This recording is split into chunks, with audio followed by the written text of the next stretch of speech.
What is going on, everybody? Ryan, Larry, William, Tim Cup here. We are back with another episode of The Barf. William, we had a break for a week. You feeling refreshed? I am feeling refreshed. How about you? How are you doing? I'm good. You know, I spent the last, 4 days on the water fishing, which is good. I cannot complain. It was good. It was good. A little rough. We had a lot of wind, which I'm not a huge fan of. We had... most days, I think we're about 16 miles an hour on so white caps everywhere. I still can't believe that you'll go that slow on a lake. It's fascinating. No, this is open lake. This is open. That's in PA. We Okay. were in, we have, so what William's talking about is we've got a 20 horsepower limit. And so you don't get, my boat doesn't get very fast. I get about 20 to 23 miles an hour. Some Right. boats do because they're smaller, Right. lighter. On Lake George, it's open? No, it's open. So you're doing as fast as you can go. But white caps, it was windy, rainy, cold, but we had a good time. So, what'd you do this weekend? Anything big? No. The kid's Van's out of school. He's getting ready to go to Sea Base next week, which is a Boy Scout high adventure camp. It's down in the Keys, and so they yacht. They learn how to sail, and then they live on the boat the whole bit. And so it kind of looks like a vacation. He's not running up a mountain with 70 pounds. I did notice your shirt. The next time you wear that shirt, you need to let me know, and I'll wear a Colt 45. I actually had it on. He had his swim test last night, and I had it on at a Boy Scout event. And You only had a swim one. test? No, Van did. Wow. They do it every year. Scouts do. You have to do a swim test every year.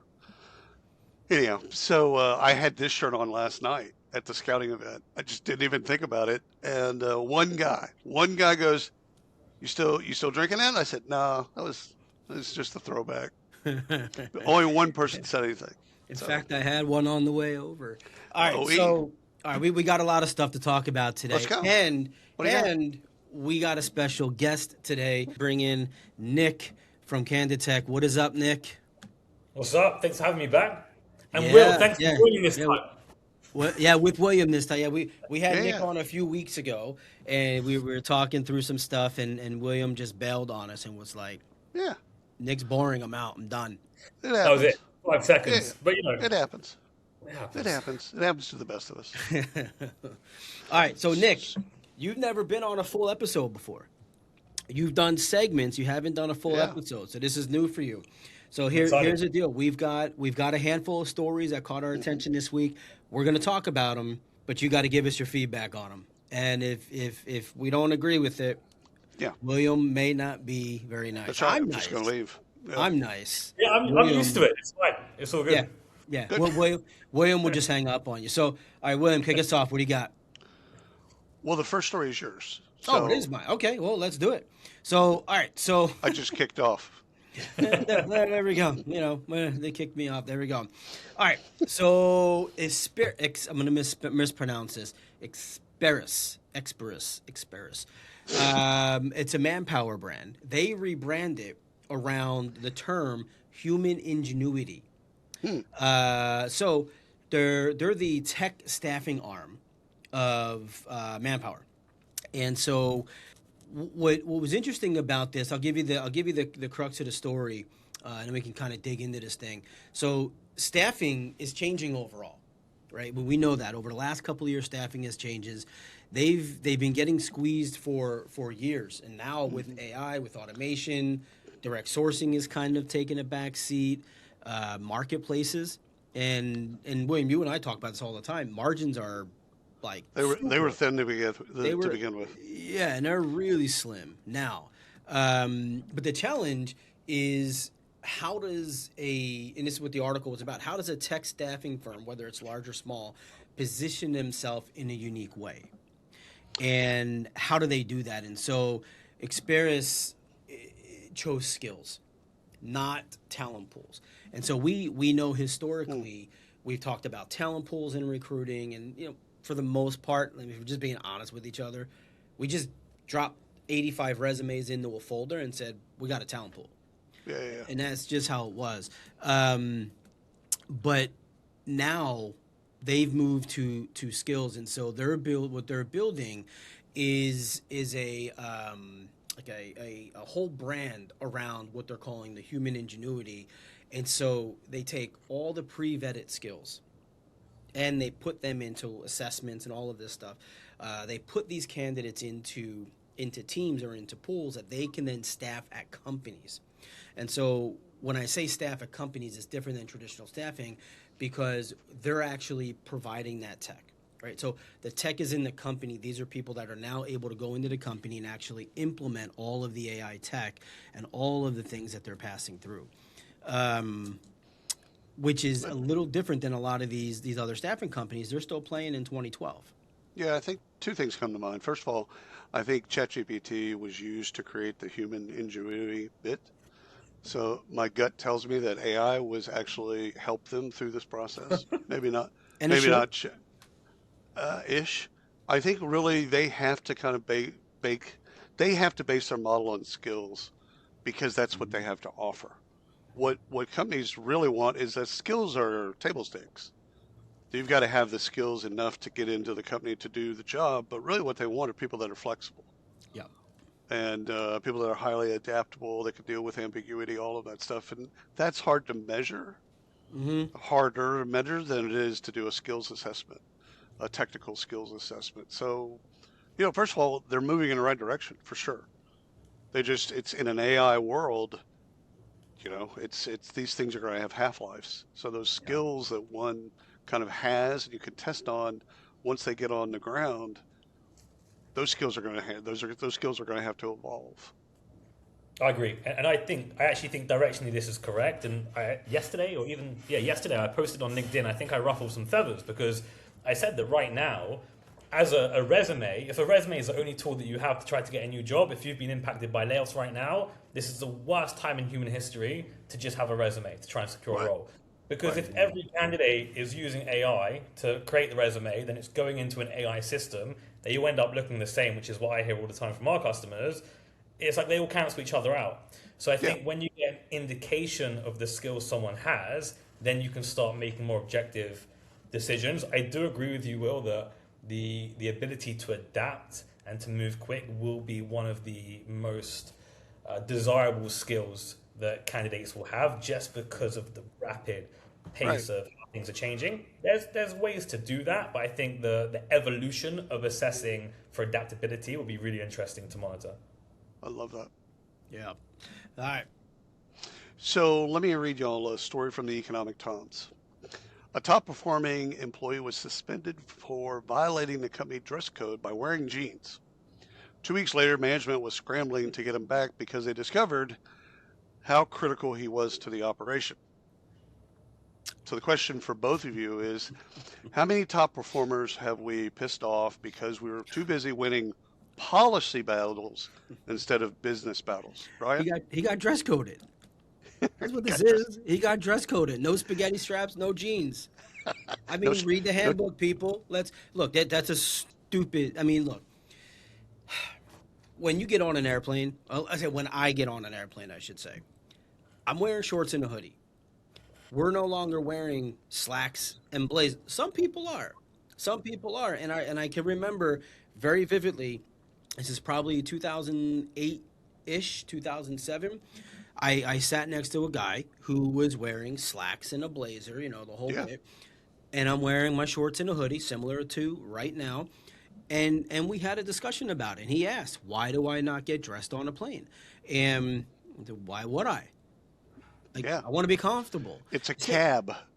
yeah, same thing with work. Like, I Yeah. don't need to wear a suit and tie to work. Now, I did have a job previous that required you to wear button ups and a tie, white or blue. Like, they were very, very specific.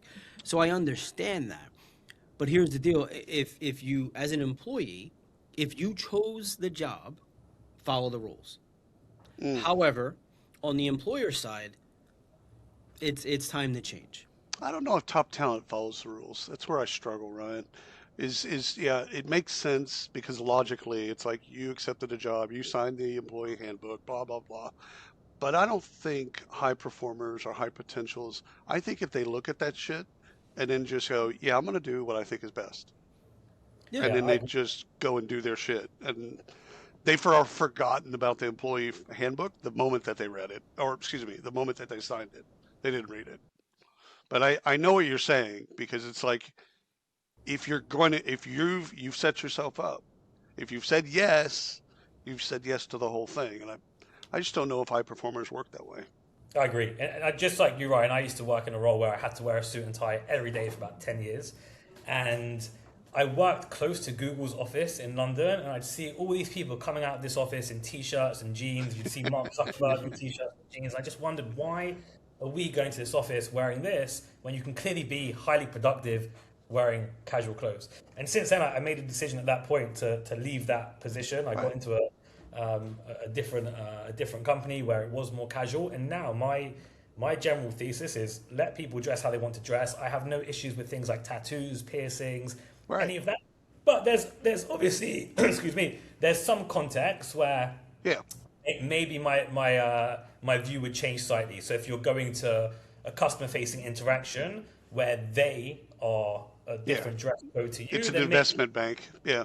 Exactly. So in that situation, I can understand it. But if you're just turning up to an office to sit in the office, you're not customer facing, you're just interacting with your colleagues, I don't see how wearing jeans could have any impact on someone's ability to...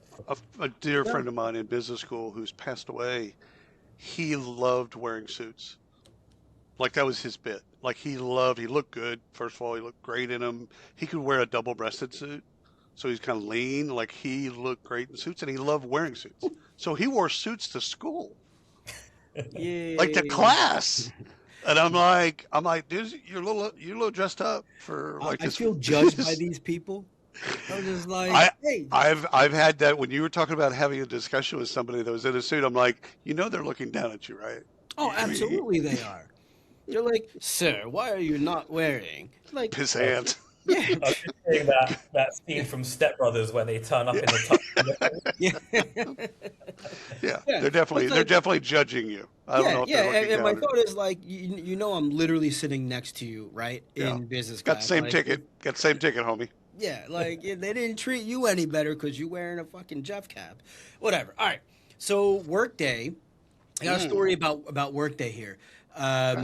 They recently dropped their earnings for the quarter, and I want to throw this number. I'm not going to go through the whole story because I want to just talk about this. Right. So Workday AI-powered recruiting tools supported more than 14 million hiring processes or touch points in the quarter. That was largely due to, not really. That's largely due to Paradox. As Paradox does high-end, does high volume. That's still a lot of touch points. I mean, again, think about if you're hiring for Walmart, you're hiring, 200,000 people, and you touched them 12 different times during the process. It adds up. Oh, absolutely. Absolutely it does. And that's what I'm saying. I don't think that's a bad thing. I don't think that number is overblown. No, it's a great thing. I think that's an indicator of we're where we thought we were going to be in 4 years. I think we're there now. Oh, yeah. I think we're here now. It's moved. I think it does have, and I'll put a few things that kind of went through my mind as I'm reading this. Because, I mean, if I'm looking at companies that are actively like leading this way, I'm like, so you got Workday, you've got SAP, SuccessFactors, Oracle, Eightfold, Phenom, who's, I guess, Smart Recruiters. Part of SuccessFactors. Yeah, I'm missing a bunch there.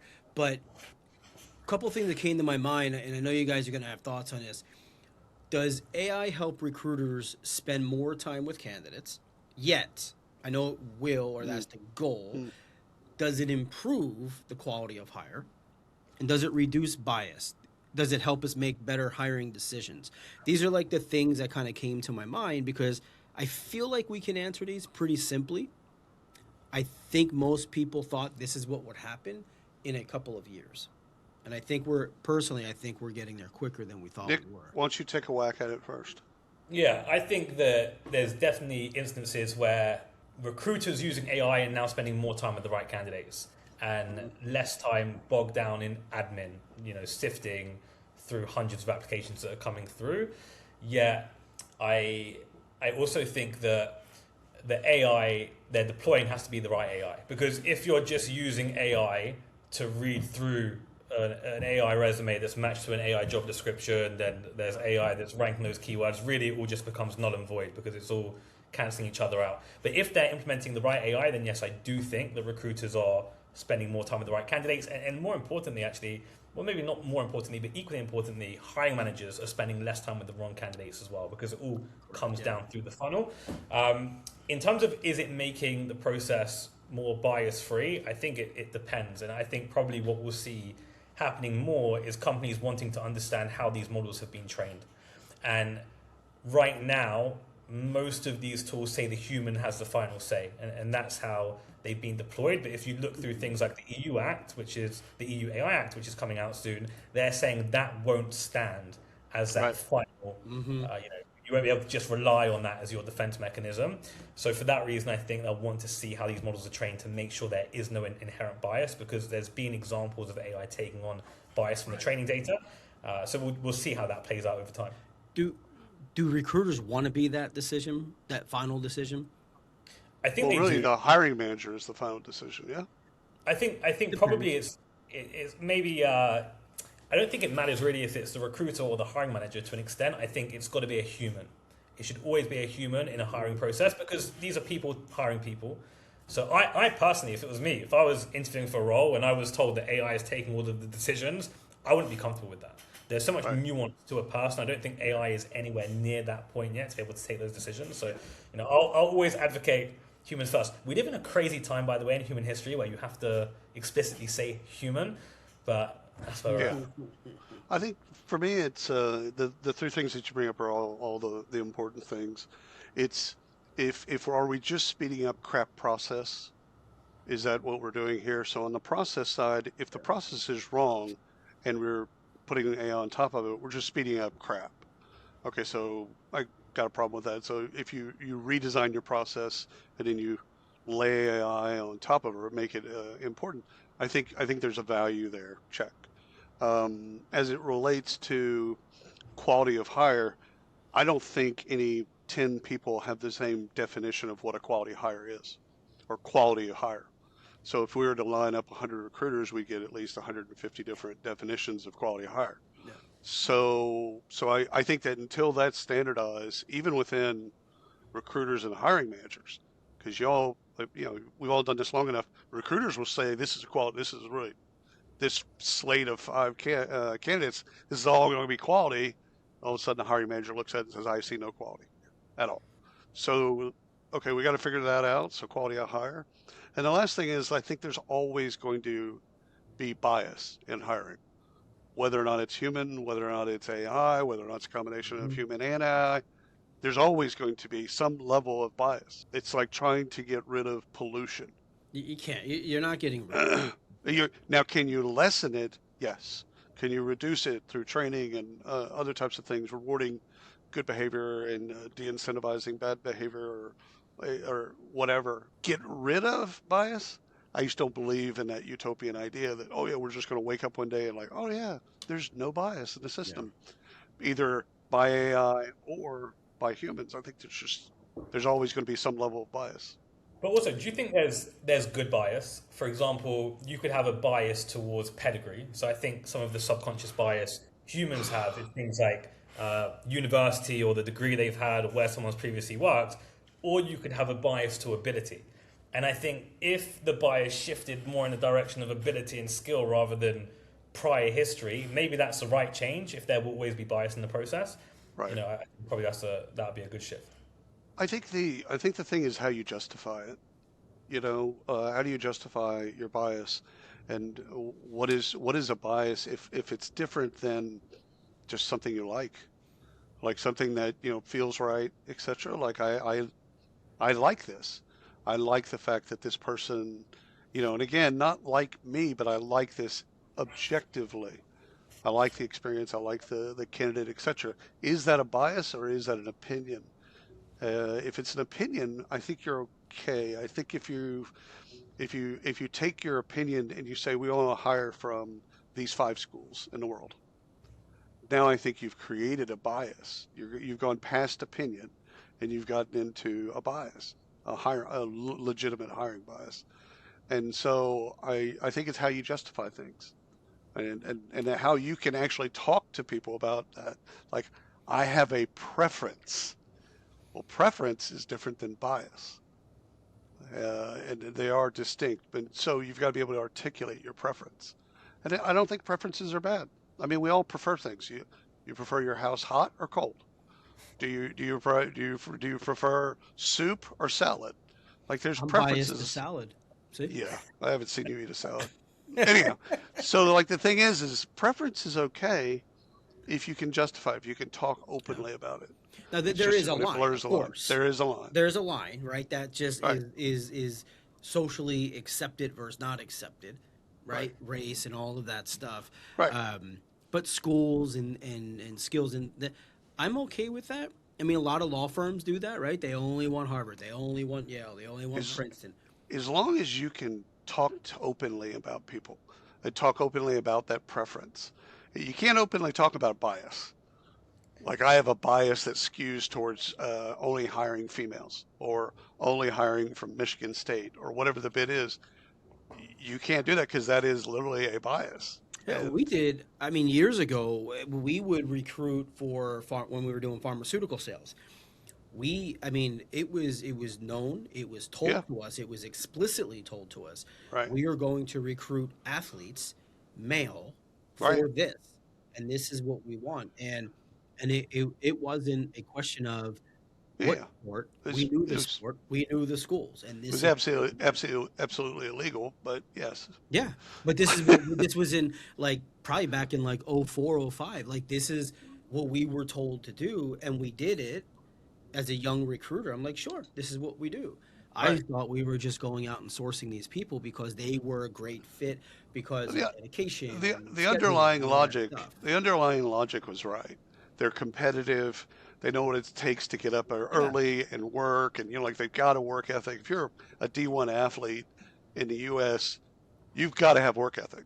Yeah. No one's going to give you a scholarship to do that. So the underlying stuff was good. How they applied it, to exclude women. Yeah. We only hired male. It's like, that was for certain positions were male, certain were female, and it just depended on region and where it was, and it was very, very specific. Yeah, and it was what we did. Yeah. So let me give you a story here. You ready? No one said yes, but let's go. Yeah, a filmmaker sitting in a coffee shop overheard a manager publicly fire an employee.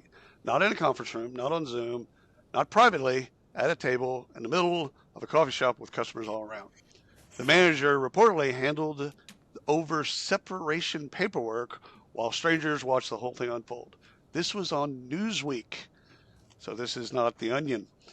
In case people were wondering, this is actually a true story.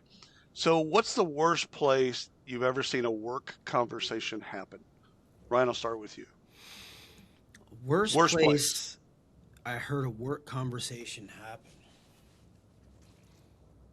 Like, this is a real story. I mean, you can see how this could be made up.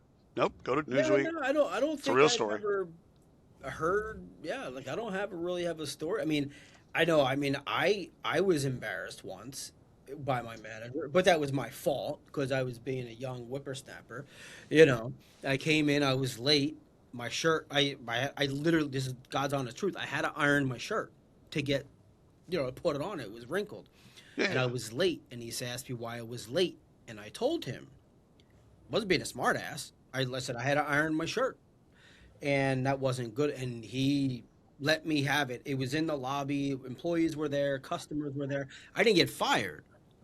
But I learned right away, okay, don't joke at work. But I wasn't joking. Like, I legitimately had to iron my shirt.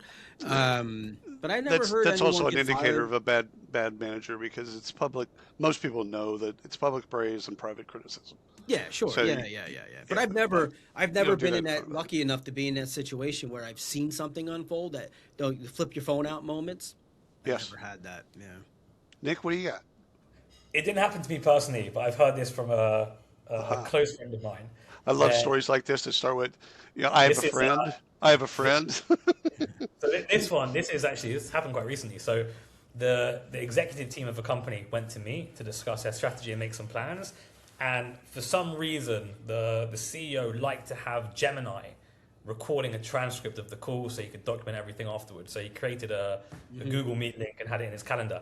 At the same time as that meeting, there was a company-wide stand-up that was supposed to happen. And Oh, you're not going to the stand-up. he believed it had been cancelled. But it was still in the calendar, but everyone had been told, don't worry about attending. So he opened up the wrong link. They had the meeting where they discussed lots of private things that would affect a lot of people in the business. They ended that meeting, and the second you end a call that has Gemini on it, it sends the full transcript and summary to everyone who was supposed to be on that call. So the whole company saw very confidential subjects that were discussed, and I think that's probably the worst forum for that to happen. All right, guys, here we go. It is time for the wheel. We got Bring out the wheel. I updated the wheel, so it's a little more bland, but it just has dollar. There's a dollar. A There is dollar. a Someone's dollar. going to win a dollar? There is a dollar right there. Dude, that's so right there. wrong. That's so wrong. And it's caked in between a 150 and a 75. All right. So we're playing Andy Pitaluga. He's from CrowdStrike. We pulled his name out earlier. Okay. Andy Pitaluga from CrowdStrike. All right, we're going to spin this thing, the Candy Wheel from Canditech. Nick is with Canditech. Nick, tell us about Canditech before we spin the wheel. Give us the 15-second pitch. We are a skills-based assessment platform. We'll help companies figure out who can do the job before they get the job. There we go. You got 7 seconds left. Anything else? Drops mic. 5 seconds, TLDR. All right, here we go. Andy Pitaluga. We're going to spin it. Don't be It's a coming dollar. on a dollar, Don't baby. be a dollar, please. $1, baby. No, I'm kidding you. I'm guessing 150. Oh, Ah, 150. there we go. 150. 150. I gave it That's a little all. bump. All right, 150. Andy Pitaluga. Good for him. CrowdStrike. You can do something with 150. That's you can good. do something. You can do Yeah, something you with can do something. 150. Yeah, 100%. Yeah, you can buy some things with 100. What else we got on there? Yeah. We've got I thought we had a 200 on there. No, well, we'll put a 200 on there. Should we do like a 500? Put like a 400. I think getting rid of the dollar is an absolute must. that's No, I that's think almost. the dollar creates tension. I think you need it. Yeah, it does. It does. It does create tension. It's like create it's tension. it's That's a like the good Wheel point. of Fortune, right? Like they put Yeah. the bankrupt in between the 2 millions. Yeah, you're fair. I just wouldn't email them if they won $1. I would not. I would just act like it didn't happen. Like I'm not going to email you for $1. Sorry. We'll just out of spin it again, buddy. Now, do we have All some research? Yeah. We got to research. So Nick, your first time on the show, you're bringing the research. What do we got? All right, this is interesting. So this is a report from Gartner that came out in the last week. The headline, TLDR, is that, no surprise, AI is going to break down millions of careers. This is what one of their analysts said. They surveyed over 110 HR leaders. What's interesting, though, is they've said that AI is actually going to create more jobs than it replaces, but what it will replace is the lower-level junior positions.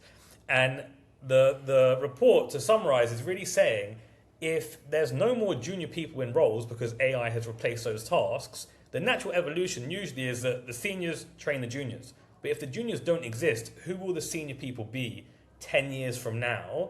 I mean, it goes on to talk about how skills, similar to what you were sharing earlier in the first story, will become the biggest indication. But I'd love to hear from you what you think of this evolution in how jobs are going to shift, where you won't have the junior people cutting their teeth, getting their initial experience, and being taught by the more senior people. So a little while back, William, you might remember, we talked about a story where there were the kids coming out of college and high school weren't able to get entry-level roles because the mid-level, like the 3 to 5 year employees, were out of work and needed roles. And so they came down and took entry-level roles because they have bills to pay. Therefore, the entering workforce wasn't able to actually get these jobs. And so that's really interesting on the report. And here's what I'd say. I think entry level doesn't go away. I think entry level evolves into whatever that first step is after AI has done what was previously the entry level role, and Right. everybody has to evolve and skill up and shift up a little bit to cover that. And I think in that, you think it was it 10 years or something like that. Yeah. So in that time frame, is it enough time to? I think it's more than enough time to upskill what we need, because at that point, I'm guessing the boomers who are still hanging on, they're either going to be dead or they're really going to actually be retired, right? I mean, It it depends on the. There's two things that are kind of comes to mind. One is the economy. yeah, And if we were in a booming economy, we would redefine the word entry level to basically mean we need you to manage yeah, AI. So manage AI, and then now the other mid-level people are managing people that manage AI and going through that. But because you've got a kind of a struggling economy, it's easy to fire that first layer and then replace some of those things with the task yeah, with AI. But again, I think we turn with, and this is just economy 101. It's going to get to a point where we're booming, and people are going to they're going to have to hire because they're going to need people to manage all the AI. And so I think that that's probably some of the things that they're talking about is that it will create more jobs long term. Right now, short term, it's painful because of the economy. And it's like, well, we can replace all these skills that are like kind of low level, low value skills with AI, like scheduling for staffing firms. hmm Why would we ever have a human being do that? That could just be tech. That could be AI. yeah. Okay. Will we see the return of a scheduler in staffing? No, of course not. That's gone forever. But could you see a person being hired to manage agentic AI that's doing all the scheduling for all of the positions? Yeah, I could Well, see look, I that. mean, you have an executive admin, right, an EA Right. managing calendars and meetings. Right. Right? They didn't go away because it's already on the calendar, and I Right. get it; it's different, but it's kind of similar in Right. that respect. And look, just because we have an automated scheduler scheduling meetings, there's still, and I get it, we can still do the follow up, we can Right. still do all that stuff automated, um, but that doesn't always capture everything, That's right. nor does it convert from meeting to interview to sale or conversion, whatever industry you're in. So It's I just don't think it quality. goes away. Even if you're hiring people, entry level people to go through and make sure that that quality is there, and making sure that the tech is doing what it's supposed to. So Yeah, you can kind of see again in a booming economy, in a hiring economy, you can see people being hired to make sure that the AI is just doing what it's supposed to. I mean, I do see what Gartner's trying to say. I do understand it. It's also a little cotton candy because it's what people want to hear. You know what I'm saying? Like they're not saying anything that's truly depressing. They're basically saying, no, no, in the future, there's going to be more jobs. But what's interesting though, if you play it out, so from who they surveyed, 40% of those companies had already eliminated what they're calling obsolete jobs, which traditionally are more entry level positions. So Right. let's just play that out. If more companies start doing that, 5 years from now, who are the senior people in those companies? So actually, what it's saying is AI could create the first job shortage. It could be self inflicted because Right. we've used AI so heavily to automate at the more Oh, junior or that's entry level. yeah. Who do you then have to fill up those positions 5, 10 years from Oh, now? that's And cool. Yeah, yeah, I yeah. think what will be interesting if you watch it over time, and we're seeing it happening with our customers at the moment, but experience will not be a proxy for skill. And that Right. will reshape how people think about talent because experience has always been the proxy. Tenure, experience, there's been a career ladder. I don't think we have that ladder anymore with AI. So that would be the interesting I'll tell shift. you. I'll tell you what I'm keeping my eye on is AI that replaces senior executives. Like I had this dream last night. Um, the why don't we hire AI to be our politicians? Like why do we have human beings being our politicians? Like why? you'll If get it's a probably get the if it same results. but like they can't be bought by PACs. They can't be bought by, like in our situation in the United States, they can't be bought by lobbyists. They can be trained. Yeah, but the money doesn't mean anything to them. There's no, you know what I'm saying? Like that doesn't drive them as it would does a human. Yeah, So but why is training it? would be the new currency on that, and they find a way to break through. I don't think so. I really don't think so. I think because if the goal is to represent the people, that's the goal, then they would represent the people. And it wouldn't have all of the disease that comes with it. So you want to go from replacing jobs to being run. I want to have a president that's an AI bot. Yeah. I don't want to get too sci-fi, but my worry is the AI will have the same survival instinct humans have. And actually, I don't think that having humans on Earth is the best thing for AI. So my worry is their policies will not be in our best interest. In this dystopian novel. I'll leave it here as we wrap up. Nick, have you ever seen Subservience? No. You need to watch Subservience. Tonight. William made me watch it the other night. They say Tonight. make. He put it on. I watched it when we were away, and it's good. Just watch it. We just watched It's a it. film? It's a series? No, it's a movie. It's a film. Yeah, Okay. it's on Netflix. Yeah. Okay. Yeah. We won't talk about it here just yet, but I'll tell you what. You watch it, and And then then next come time you back. come on, Come back. We'll do a movie we'll do a review. review up front for everybody. You know what? Yeah. I'll make you a recommendation as well. We can give feedback. My recommendation, if you haven't seen it, Severance. Oh yeah, I've seen the whole series. I have not seen that. I love it because it's so dark. It plays to my strengths. Nice. And it's kind of a story of Rupert Murdoch without being a story about Rupert Murdoch, if you will. All right. So Nick, you watch Subservience.